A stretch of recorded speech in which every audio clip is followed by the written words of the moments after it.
Okay, so we got the motor pulled outside so we can clean it up. First thing we're going to do is we're going to use this setup right here to try to clean the casting from around the water jackets. We flip the block. The idea is that it'll all fall down into the top, and then we'll take the vacuum cleaner and vacuum it all up so that way we don't got a bunch of metal stuck in there. Afterwards, we're going to use, we have some of these wire brushes. And these are brass. We'll try brass first. If brass doesn't work, we'll switch to the steel ones and basically just clean up all these passages as good as we can. And then after that, soap and water, scrub and clean the block, make it nice and clean. And then hit it with the air compressor so nothing rusts. Dry it all up. Yep, here we go.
Alright, so as you saw in the time lapse, I scrubbed a bunch of the engine parts so we could start the measurement of the clearance and then the assembly of the piston, rods, and crank.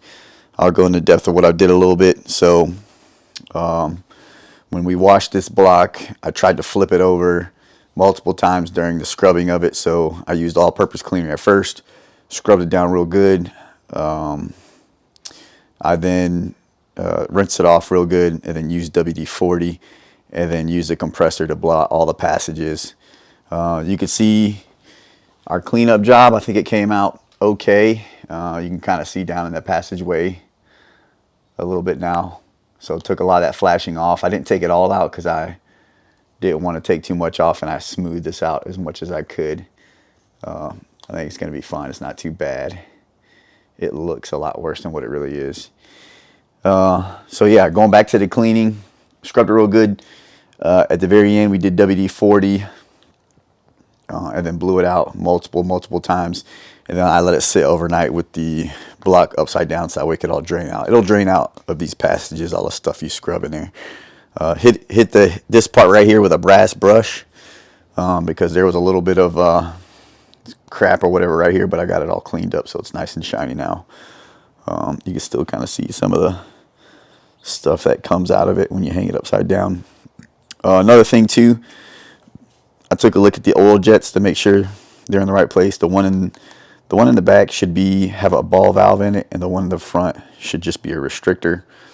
So I double checked both. You can just clean them out real good. Look down inside, you can actually see the ball in this one, and you can kind of tell because the one in the rear is just slightly smaller than the one in the front. But again, these are I think they're called oil deck jets. They basically allow oil this one allows oil to flow into the head, and then this one is a restrictor. It keeps all the oil from draining out of the head too fast. So I provided brand new ones, and I just wanted to make sure they put them in the right place, and they did, so we're good there. Just triple checking everything so we don't have any problems down the road. When I cleaned the crank and the carrier, I did not put any water on because, well, for the crank, I was worried about all these bearing surfaces, right? I didn't want to get not a speck of rust on them, so I just sprayed it down with WD-40 and then scrubbed it real good and then rinsed it off with parts cleaner. Here's the parts cleaner I like to use. You can get it pretty cheap from AutoZone.